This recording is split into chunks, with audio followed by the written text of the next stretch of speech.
What's going on, everyone? So, saw this image with the caption Spencer Dinwiddie and Maxwell Lewis putting in work with shooting coach Olin Simplis. So, love this, right? We're in the offseason, got to put in the work, got to put in the hours, got to improve your game. Now, Maxwell Lewis, he's a guy that he's locked in the Lakers. He should be maybe even potentially a bigger piece this upcoming season. I'd love to see Maxwell Lewis really take some strides. Touch on more on him in a moment. But Spencer Dinwiddie also, right? Like there's a lot of questions like what's going to happen with Spencer Dinwiddie? Are the Lakers going to keep him? Is he going to go elsewhere? He always wanted to be a Laker. He really enjoyed his time with the Lakers. I think ultimately it'll come down to the market. If he has I don't think he's going to have this huge, vast market, but I do think there are maybe a potential, suitors that maybe could come in and offer him a decent contract, and then he may end up leaving. But if there's not this plethora of teams coming through and the contracts aren't great, then I would 100% love to have Spencer Dinwiddie come back on a vet minimum contract, right? I was incredibly excited and high on Spencer Dinwiddie coming to the Lakers, especially again on a vet minimum contract, because he solved and helped a lot of what the Lakers' issues were at the time.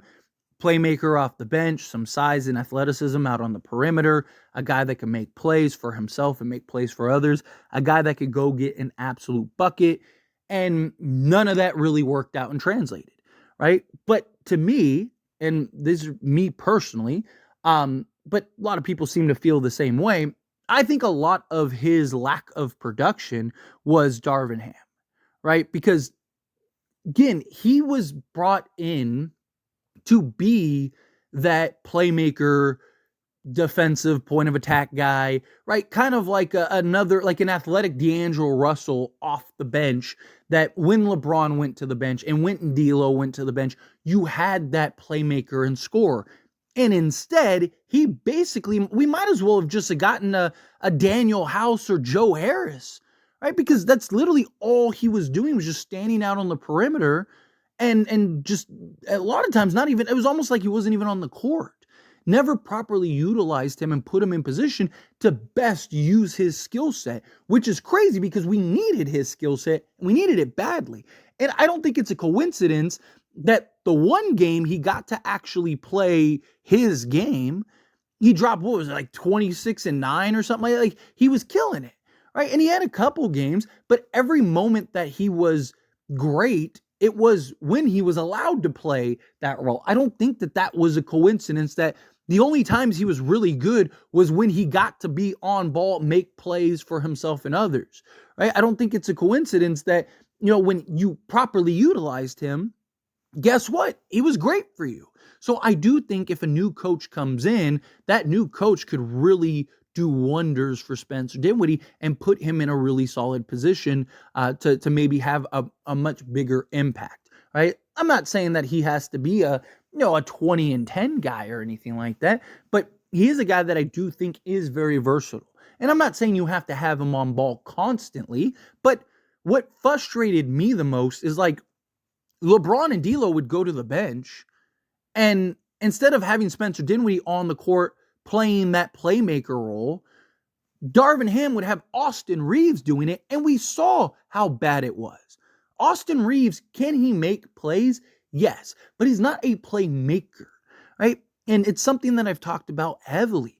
And you saw all season long that when he was the primary ball handler, when he was the guy that was in charge of generating the offense, it didn't work out. He couldn't do it. He didn't handle ball pressure well when he was bringing it up the court, right? He got tunnel vision a lot. There was a lot of things that it was just very frustrating watching happen and unfold. And you're just like, dude, you have Spencer Dinwiddie.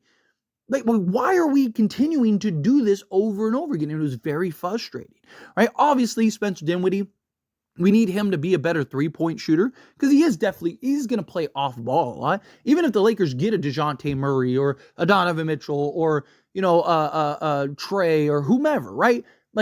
There are going to be times where Spencer has to play off ball if he's still on the roster, which is fine. But also, there should be moments where he does get to thrive and be the guy that we need him to be.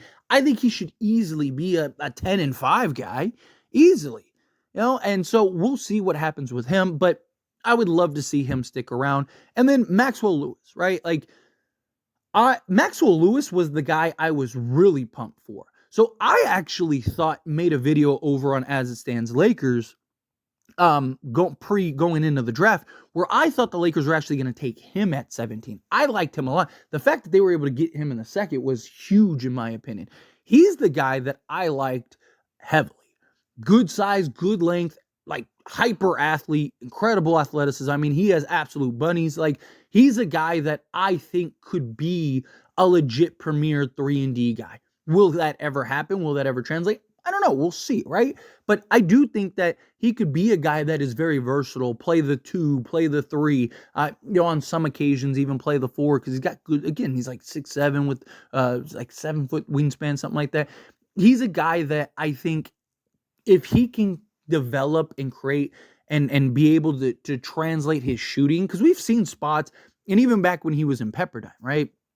He was a guy that was, first off, was a known as a defensive wing with good athleticism, but then he had to kind of take on the scoring role and kind of became their primary offensive option. And you saw that kind of translate. His defense kind of regressed a little bit that year, but again, he was responsible for so many things on that team. He was responsible for defense, for scoring, for making plays for others, right? He kind of had to become this jack of all trades guy, where I don't think that would be necessarily the case with the Lakers. I think he would just be a legit hey, we just need you to knock down the open 3, play some defense.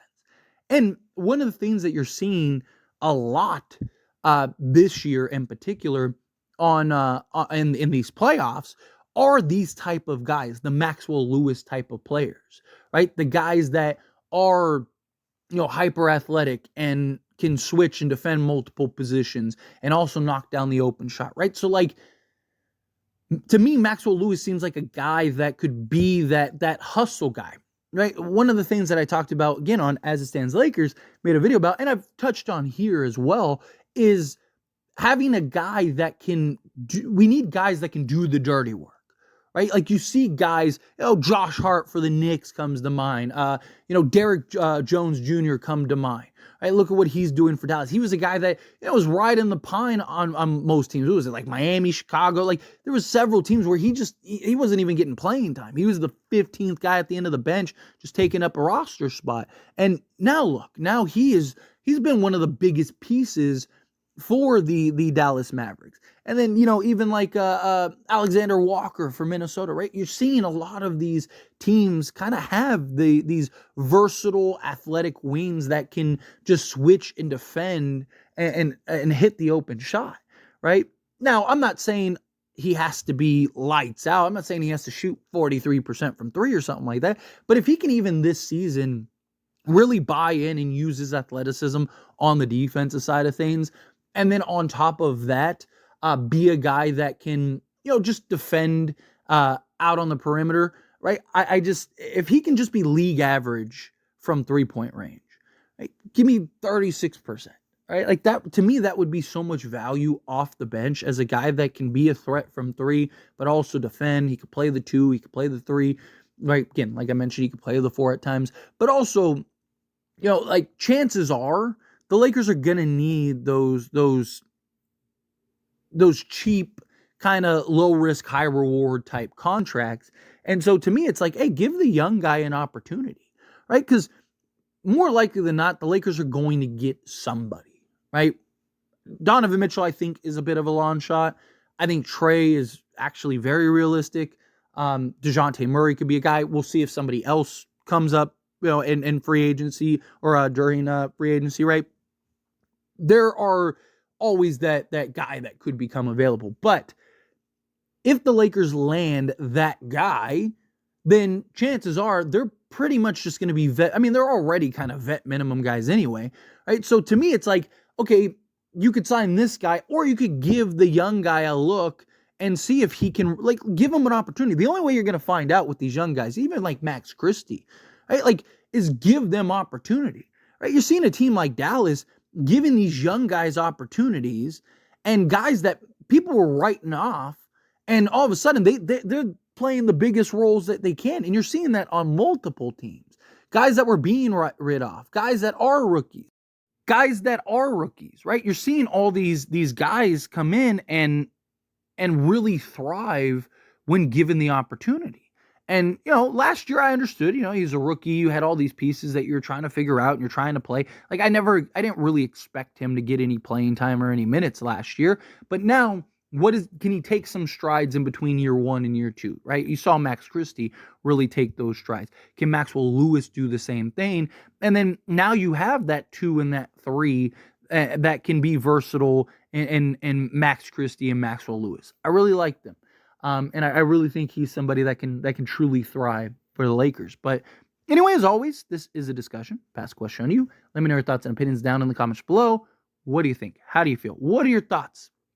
Do you want to keep Spencer Dinwiddie? Do you want to keep Maxwell Lewis? Do you think, no, only keep one of them? How do you feel? Whatever your thoughts are, love to hear. Let me know down in the comments below. That being said, if you haven't liked this video, hit that like button. Helps me a lot. Helps me enjoy these types of videos, and I truly appreciate it. Not subscribe channel, hit that subscribe button. Turn on the bell notifications. Appreciate y'all. See you in the next one. Thank you.